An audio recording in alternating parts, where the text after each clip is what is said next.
What's up, guys? I'm just going to do a very brief trade recap for the week on the SPX trade that I took on July 15th. It was an end of day trade. Kind of just going to run through it really quickly as to what I did and what I was looking for and whatnot. And actually, I technically shouldn't have been taking this trade because my rule is that I only take the end of day trades if I'm green on the day, and I was actually red going into the end of the day.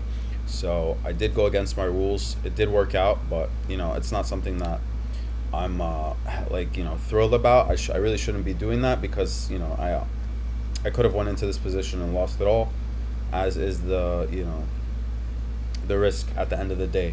So if your contract is out of the money, it's expiring at zero.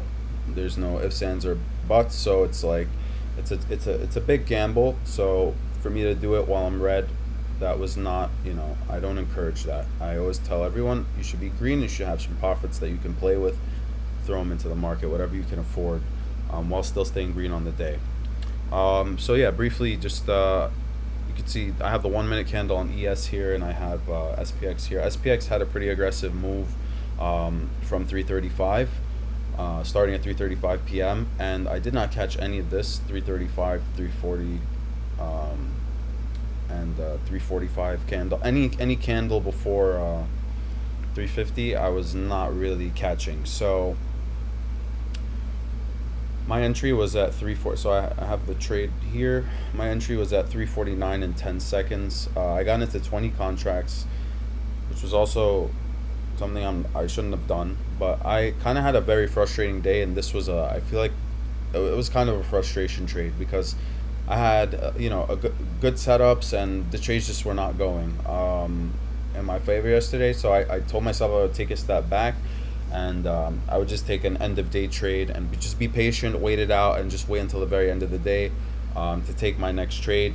And it worked out, but I really should have kind of maybe called it a day because I could have dug myself deeper with this trade. But anyway, I got in with 20 contracts, so I was only risking about like $2,000 on this trade.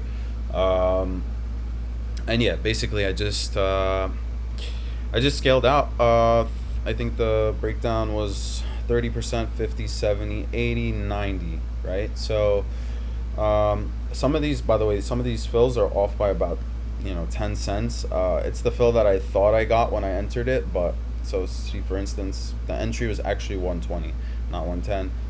The exit was actually 550. But then you got some 325, got out of 330. Anyway, most of it's gonna be off is like 10 cents. Premiums move crazy at the end of the day, and when I'm typing it out, like I'm not really looking back at the fill and stuff. Anyway, yeah, so essentially what I did was, because I missed this whole move, I was waiting for a bounce. I finally saw the bounce, right? I was kind of like, ugh, I should have gotten in here.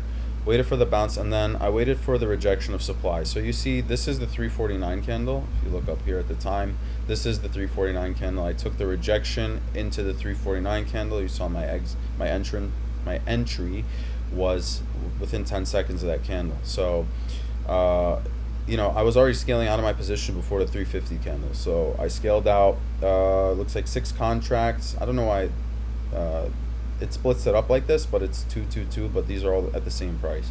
6 contracts out here, and then the 350 candle hits, and we get a nice push down into a level approaching at 5665 on ES. So I was kind of weary of that level, and I was just kind of anticipating a bounce. So I'm just scaling out as we go down.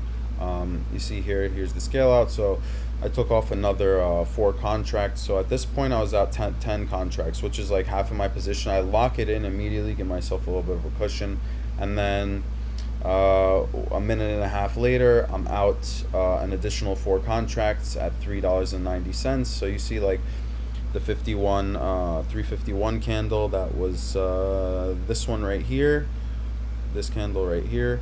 I was out majority of my position, and I was kind of just waiting for a bounce, right? I mean, I just keep scaling out until the bounce actually happens. So I was out the majority of my position, my 90% at the 53 candle. So my final my peak sell was at $5.40 at the 53 candle, so that must have been like very close to the bottom that I got out, which is fire.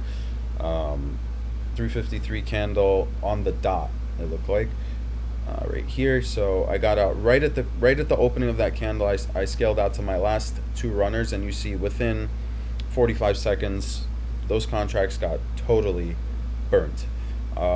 So they went from $5.40 to $1.80.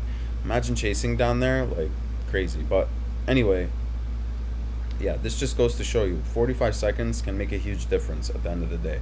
Between literally almost came back down to my entry, which is insane.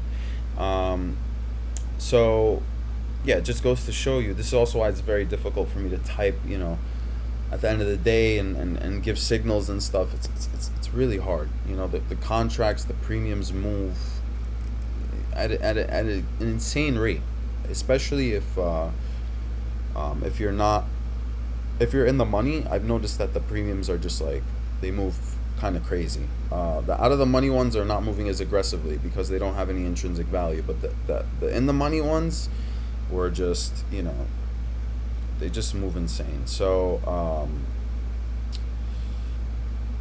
yeah, that was basically the trade. I closed it out, on this bounce, and there were still 7 minutes left for the market. So, if you got in calls here, you probably would have gotten paid too. But I just, kind of wanted to show you guys how quick these trades happen, and how aggressively I scale out or don't, depending on my confidence in the move. I kind of knew SPX pushed down aggressively already, and I wasn't really expecting it to make a super aggressive downside push. That's why I was basically scaled out 90% of my position at this point. So yeah, hope you guys enjoyed this one. Yeah, any questions, just let me know. Peace.